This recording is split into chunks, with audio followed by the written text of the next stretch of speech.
नमस्कार फ्रेंड्स. आता ओपीडी मध्ये मी खूपदा बघते जेव्हा प्रेग्नेंट बायका येतात, 9वा महिना लागला की सासूबाई किंवा आई, पेशंट, नवरा विचारायला लागतात की नॉर्मल डिलिव्हरी होईल ना मॅडम.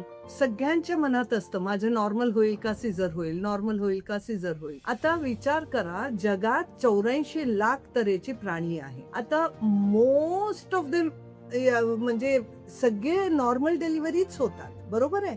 मग आपले माणसांनाच का सिझेरियन सेक्शन इतके इतके वाढलेली आहे. पहिलं गोष्ट म्हणजे हे सगळे प्राणी बहुतेक वेळा 4 पायावर असतात, ते 2 पायावर नसतात. सो जसं जसं माणसाचे एव्होल्युशन व्हायला लागलं आणि आपण 2 पायावर उभा राहायला लागलो, तसं आपला पेल्विक किंवा पेल्विस म्हणतो त्याच्यावर प्रेशर येऊन थोडंसं त्याच्यामध्ये चेंजेस झाले. त्याच्यामुळे बाळाला जेव्हा डिलिव्हरी होताना बाकीच्या प्राण्यांना जसं आडवे असतात त्याच्यावर पेल्विसवर जो प्रेशर नसतो तो माणसांमध्ये असतं आणि त्याच्यामुळे थोडा नॅरो किंवा कुंचित होतो. त्या कारणाने त्या बेबीला बाहेर पॅसेज मधनं यायला थोडं अवघड जाते. प्राण्यांमध्ये किंवा बाकीच्या ह्याच्यामध्ये कितीतरी मुलं होतात, त्यातले एक 4-5 मुलं जातात, एखाद दुसरं मूल व्यवस्थित होते. पण आपल्या माणसांमध्ये तसं नाही. आपण पूर्वीसारखं 8-8, 10-10 पोरं करत नाही. 1 किंवा 2 किंवा जास्तीत जास्त 3. मग हे आपल्याला व्यवस्थित पाहिजे, आपल्याला त्यांच्यामध्ये काही प्रॉब्लेम्स नकोय. सो आजकाल कसं आहे की तुमच्या नॉर्मल का सिझर पेक्षा आमच्या मनात काय असते, आई आणि बाळ दोघंही सुखरूप कसं राहतील हे आमच्या मनात असतो. त्याच्यामुळे कुठलाही डॉक्टर इथे देव बसलेला नाहीये की सांगायला तुझं काळजी करू नकोस, तू नॉर्मल डिलिव्हरी होशील. हा, अंदाज बांधू शकतो निश्चित. तुमचं काय कंडिशन आहे, ब्लड प्रेशर आहे का, तुमच्या उंची किती आहे, बाळाची वजन खूप मोठं आहे का, तुम्हाला डायबिटीस आहे का, आणि काय प्रॉब्लेम्स आहेत नाहीये, तारीख उलटून गेले का, बाळाभोवतीची पाणी किती आहे, हे सगळे कितीतरी गोष्टी. आणि सगळ्यात महत्वाची म्हणजे डिलिव्हरी यायला बाळाची पोझिशन कसं आहे, हे सगळ्या गोष्टी महत्वाची आहे नॉर्मल किंवा सिझर ठरवण्यासाठी. आणि ते कुठलाही डॉक्टर पण ठरवू शकत नाही. थोडक्यात उदाहरण द्यायचं म्हणजे एखादा मुलगा खूप छान अभ्यास करतो पण 100% तो रँक मध्ये येईल असं कोणी सांगू शकतं का परीक्षा झाल्याशिवाय? परीक्षा झाल्यावरच कळणार ना. तसं लेबर मध्ये गेल्यावरच तुमच्या परीक्षा सुरू होतो, तोपर्यंत फक्त तयारी. डॉक्टरची रोल काय आहे ह्याच्यात? गाईड. आम्ही गाईड करणं, बाबा ह्या रस्त्याने गेलं तर हे धोका आहे, ह्या रस्त्याने गेलं तर जास्त सेफ आहे, हे बघून तुम्हाला गाईड करण्याची काम आम्ही करू शकतो. सिझेरियन सेक्शन सांगणं सोपं आहे की ठराविक गोष्टी असतात, जे असलं आता बाळ पाय आळू आहे किंवा एखाद्या पेशंटची पहिलं 2 सिझेरियन सेक्शन्स आहे, 100% ह्या पेशंटची सिझर होणार ते सांगू शकतो. पण नॉर्मल पेशंट जे रेग्युलर दाखवते सगळे व्यवस्थित आहे, पेशंटना वाटतं मॅडम तुम्ही सगळे चांगले आहे म्हणाला आणि आता अचानक म्हणताय की सिझर केलं पाहिजे. त्या वेळेला काय पोझिशन आहे त्याप्रमाणे आम्ही निर्णय घेत असतो. आता कळा सुटल्यानंतर, थोडक्यात परीक्षा सुरू झाल्यानंतर तिला कळा चांगले यायला पाहिजे, बाळाची पोझिशन व्यवस्थित पाहिजे, पिशवीचं तोंड व्यवस्थित उघडायला पाहिजे आणि बाळाची कंडिशन चांगले राहायला पाहिजे. आता बरेच वेळा अलीकडे तुम्ही बघता बाळाच्या मानेभोवती विळखा असा रिपोर्ट येतो स्कॅनवर. म्हणजे याच्या अर्थ सगळ्यांना सिझर करायला पाहिजे का, असं काही नाहीये. लूज असला ते विळखा, किंवा पूर्वीच्या काळात सुद्धा असायचेच ना. साधारण 18 ते 20% गरोदर स्त्रियांची डिलिव्हरीच्या वेळेला बाळाच्या मानेभोवती विळखा, नाळेच्या विळखा असतो. पण आपल्याला जर ते बाळाला काही त्रास होत नसेल, बाळाची प्रोग्रेस खाली उतरणं चांगलं होत असेल, बाळाच्या टोकेवर परिणाम होत नसेल, आणि निश्चित आपण नॉर्मलची प्रयत्न करू शकतो. सो वेगवेगळ्या फॅक्टर्स आहे तुमचे सिझर व्हायचं का नॉर्मल व्हायचं हा निर्णय घेण्याची, आणि तो डॉक्टरच्याही कम्प्लिटली हातात नसतो आणि पेशंटच्याही कम्प्लिटली हातात नसतो.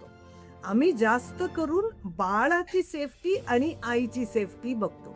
हा, तुम्ही दुसरा प्रश्न विचाराल, आजकाल सिझेरियन सेक्शन खूप वाढलेली आहे. हे अगदी खरंय. हे का वाढलेली आहे? पण आता ऍव्हरेज बाळाची वजन 15-20 वर्षापूर्वी 2.5 किलोची बाळ म्हणजे आम्ही खुश असायचो, छान आहे बाळाची वजन. आजकाल 2.5 किलो नाही, बाळाची 3, 3.25, 3.5, 4 असं बाळाची वजन वाढत चाललंय. ह्याची कारण आईचं नरिशमेंट चांगलं आहे. आईचं पोषण चांगलं असतं आता पहिल्यापासून पूर्वीपेक्षा.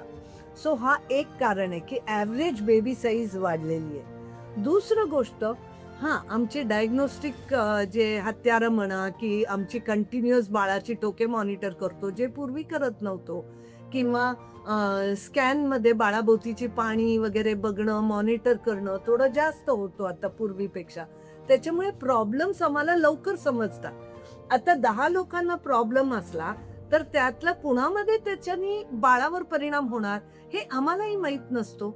सो 10च्या 10 लोकांना आम्ही सांगणार, की बाबा तुमच्यामध्ये हे प्रॉब्लेम आहे आणि मला वाटतं सिझेरियन सेक्शनकडे झुकलेलं जास्त योग्य आहे. आणि कुठलेही आई-वडील म्हणणार नाही, "नाही, नाही मला बाळाला काही होऊ दे, मला बाळ नॉर्मलच पाहिजे." असं तुम्ही तो रिस्क घेणार नाही. मग डॉक्टर कसं रिस्क घेणार तुमच्या बाळाची? कारण तुमचे बाळ तर सेफली देणं आमची जबाबदारी आहे. सो हे सगळे फॅक्टर्स डिलिव्हरी होण्याच्या ह्याच्यात वर्क होतात. पर्टिक्युलरली आजकाल बाळाभोवतीची पाणी कमी हे खूपदा तुम्ही ऐकता. आता बाळाभोवतीची पाणी कमी हे का होते? ह्याचा अर्थ बाळाभोवतीचे पाणी येते कुठून? एक म्हणजे बाळाची लघवी आणि वारेतून तयार होणारा पाणी. आता हे दोन्ही मिळून बाळाभोवतीची पाणी तयार होतो. जेव्हा आपण पाणी व्यवस्थित पितो तेव्हा आपल्याला भरपूर लघवी होतो. जेव्हा आपण पाणी कमी पितो आपल्याला कमी लघवी होते, बरोबर आहे? तसं बाळाला जेव्हा रक्तपुरवठा चांगला होतो तेव्हा बाळालाही लघवी जास्त होतो आणि वारेतून पण तयार होतो. सो आम्हाला कळते की हे बाळाला पोषण व्यवस्थित आहे, हे बाळ सेफ आहे. जेव्हा बाळाला रक्तपुरवठा कमी व्हायला लागतो तेव्हा बाळाभोवतीचे पाणी कमी होणं हा पहिलं लक्षण आहे बाळाला त्रास होण्याची. ते एक ठराविक लिमिट पेक्षा कमी झालं तर 2 गोष्टी घडतात. मग हळूहळू बाळाला ऑक्सिजन कमी पडू लागतात. सो तो निर्णय त्या वेळेला प्रोग्रेस जसं होईल तसंच डॉक्टर घेऊ शकतात. तुम्ही हेही बघितलं असाल, आजकाल हे खरं आहे की सिझेरियन सेक्शनची रेट वाढलेली आहे. खूप पेशंट सिझरकडे जातात नॉर्मल पेक्षा. पण त्याबरोबर हेही खरं आहे की पूर्वीच्या काळात लुळं, पांगळं मुलं बाळाच्या वेळेला गुदमरलं म्हणून बाळाची मेंदूची वाढ व्यवस्थित झालं नाही. हे किती पेशंट्स किती बघितलेले, त्याला आमच्या भाषेत सेरेब्रल पॅल्सी म्हणतो. त्याची संख्या खूप कमी झाली आजकाल. जरी ह्या एक बाजूनी आपण बघतो की सिझर्स खूप वाढले, दुसऱ्या बाजूनी बाळाची सेफ्टी पण वाढलेली आहे.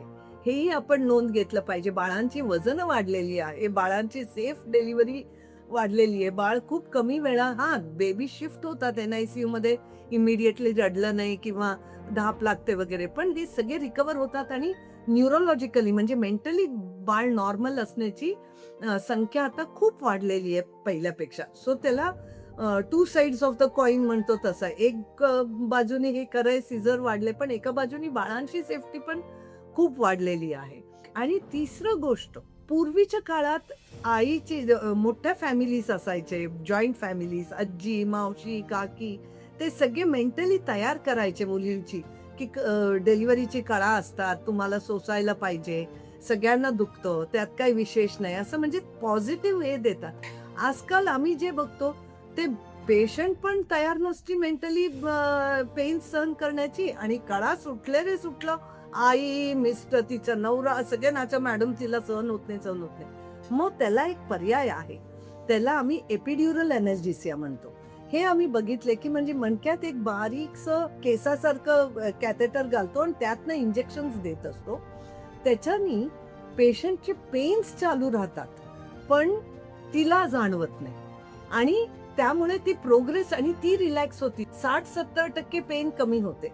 सो तिची जेव्हा रिलॅक्स होती ती, तेव्हा तिचा प्रोग्रेस फास्ट होतो. जेव्हा ती टाईट असते तेव्हा आम्ही सलाईन लावलं कळा वाढण्यासाठी वगैरे, तरी सुद्धा प्रोग्रेस थोडं डिलेड होतो. आणि हे एपिड्युरल एनेस्थेसिया म्हणतो, ते दिल्यावर पेशंट जनरली प्रोग्रेस फास्ट होते. असं नाही की प्रत्येक पेशंटला एनेस्थेसिया एपिड्युरल दिला म्हणजे 100% नॉर्मल होती, पण आजकाल आम्हाला ते एपिड्युरल एनेस्थेसिया म्हणतो.